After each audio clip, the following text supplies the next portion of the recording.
Hey everyone, Jamie here. Today I just want to briefly talk about something that's really foundational, fundamental when it comes to manifesting what you desire. And that is this concept that, energetically speaking, if we break this down to the most basic level, either you predominantly are an energetic vibration, an energetic vibrational match for having the thing that you want, or you're not. And this came up on a coaching call yesterday. And so I really wanted to, because it's really, if you can get this at this fundamental foundational level, it's like, well, it's, what's happening. So at any minute of any day, our frequency is somewhere on, the emotional scale, right? Like we are somewhere on the vibrational scale. What we want is somewhere on that vibrational scale. It's somewhere up here, right? And either the majority of the time, which is 51% of the time, right? 50-50 is half and half. 51% puts you just above halfway mark, and you're just in the majority. So 51% of the time is all it takes.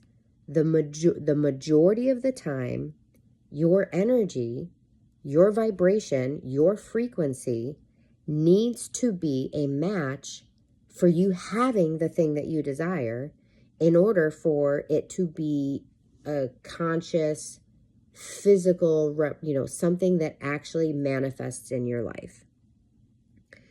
And so when someone says, I am believing that, for example, on this coaching call that I delivered yesterday, like someone said, but I have been choosing to be, in the energy of my offer was successful. And it's always like this awkward moment, because, the numbers don't lie, right? It's science. If you had been a match for it the majority of the time, then by universal law, you would have, the offer would be successful, right? Like, it's kind of like the example I was thinking of is, I have this colleague who is a permanent weight loss coach and mentor, and she talks about it, it's your mindset, your energetics of who you are being. Your mindset is what you're believing, and then the strategic action that you're taking, aka your body burns a certain amount of calories a day. Are you consuming less calories so that, are you consuming less calories than your body burns, right? Like, it's science. And, and so when someone says, I'm eating healthy, why am I not losing weight? It's like, well, if we bring it, again, we got your mindset in place, if we got your energy in place, right? Like, and your actions need to line up with that. Like, if you're saying you're eating healthy, but you're not losing weight, or you're gaining weight, then fundamentally, the next thing that we're going to want to look at is, but is your caloric intake less than the output, right? Your input is less than your output, right? Like, your body is burning X amount. You need to be consuming less than that. That's what she would say, right? And I have found, actually, what's interesting is, when you start tracking your food, which I know a lot of people don't like to do, but when you're tracking your food, it is insane how gosh, you just don't think about it. You just don't think about, oh, that's everything that you're putting in. You know, it's like, it adds up so fast. And I've told my husband this. It's just crazy to me how much I used to eat.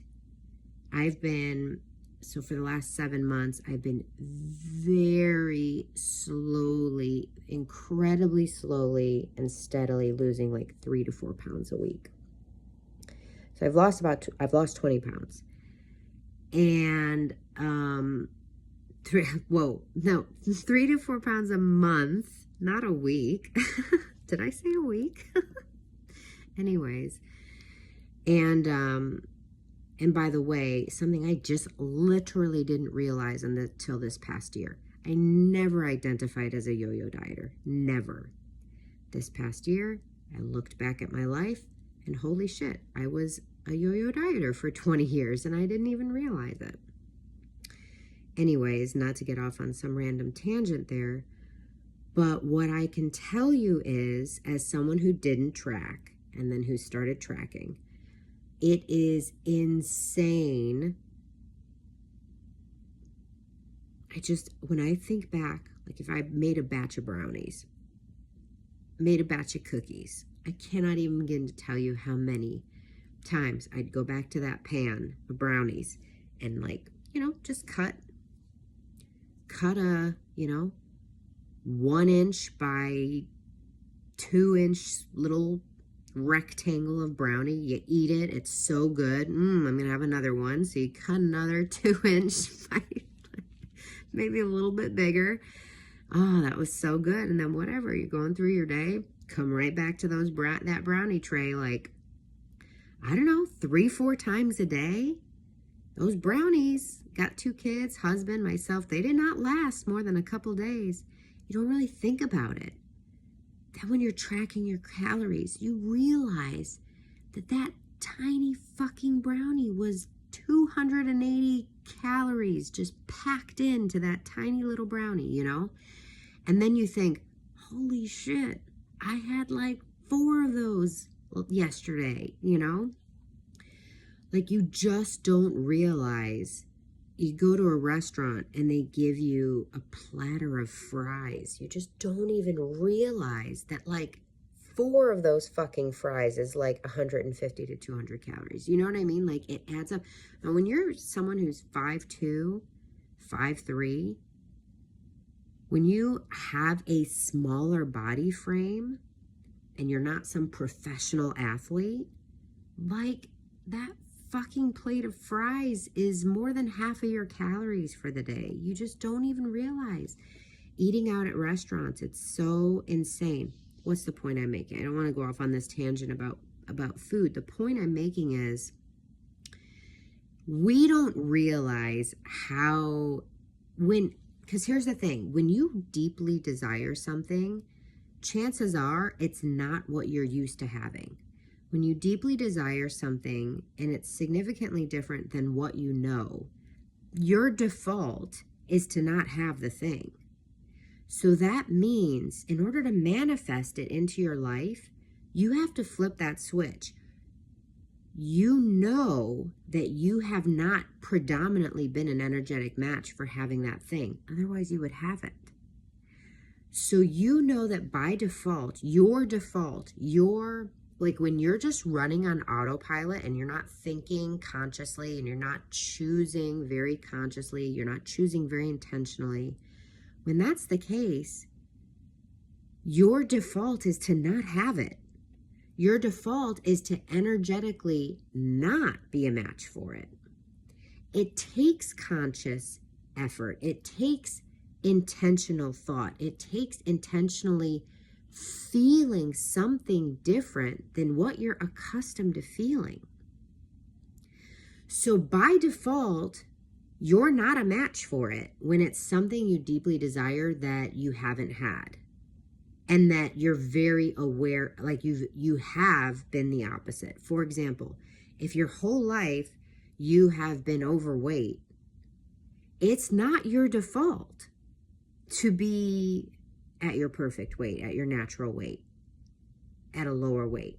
If you have been, whatever, if you look at the chart and it says like you fall into obese, you fall into overweight, you fall into, average, whatever. Like if you have not predominantly been average or healthy, if you haven't predominantly been in that range, that is not going to be your default. That's not going to be what you're accustomed to.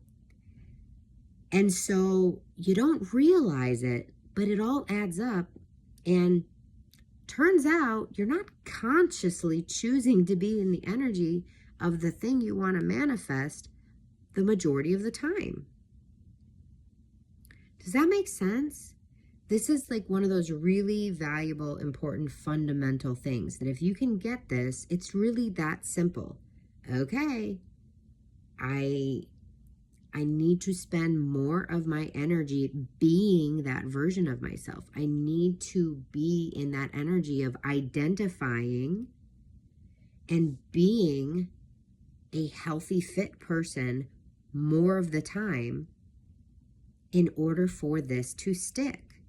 I have to be in the energy of my offer was successful more of the time. Like right now, it's not enough. Right now, it's not the majority of the time. That's why it hasn't been successful.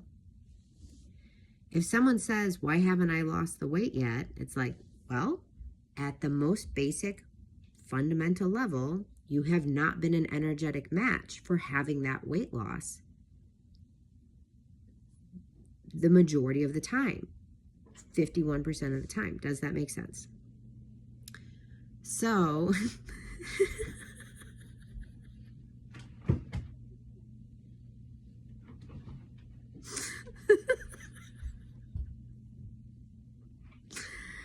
naked husband walking through. Anyways, I'm very distracted now, but it's okay. It put me in a really good mood. So at a basic fundamental level, that's what's happening here. And so when someone says to me, no, I have been, I'm like, well, that's not, I know you, I appreciate, listen, I hear you, I appreciate that you think that, but like your energy doesn't lie, right? Like the numbers don't lie. The science doesn't lie. The science be sciencing, the math be mathin' one way or the other, right? Like, and so I feel that someone who's like, no, I have been anchoring into the knowing that this offer is successful. It's like, listen, I hear you, but it's just like me before I was tracking my calories. It's like you think you're doing enough, you think you're doing what you need to be doing, but when you actually track it, when you actually put pen to paper and you're writing down you're plugging in all the things that you ate and you're weighing your food and you're very accurate with your tracking, what you're going to find out is you're eating more calories than your body is burning, ergo, you're not losing weight. With the person with the offer, it's like, I hear what you're saying, and I'm sure that you are choosing to anchor into that energy. It's just not, it's not 50, it doesn't add up to 51% of the time yet. Keep going. Keep going. You got to get over 51%. It's got to be at least 51% of the time. That's what's happening here. If we're troubleshooting on the most basic of levels, that is on the most basic of level, you can't both be an energetic match for having the thing and an energetic match for not having the thing. And right now, the majority of the time, you're an energetic match for not having the thing. That's why you don't have the thing yet. I hope this has been helpful. Let me know. And remember, your mission, should you choose to accept it, is to live and love your life on purpose.